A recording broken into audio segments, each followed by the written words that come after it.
So our project was a card game that was called Spot the Natives Bird Edition. This game highly recommends you to go outside and spot these birds we have put on these cards.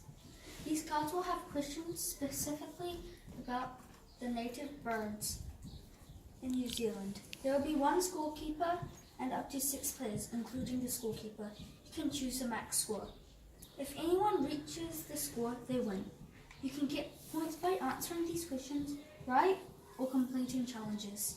The scorekeeper reads out 2 of the questions on the bird, and the player needs to answer them correctly. The first person to shout out the answer gets the point. If you want a hint, you can use 7 of your points to get a hint. Challenges. These can give you points by completing them. You have to be honest. Spot one of these birds on one of these cards. That is 8 points.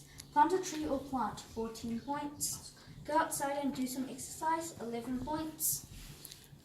And try using no devices for 1 day is 31 points, which is a lot.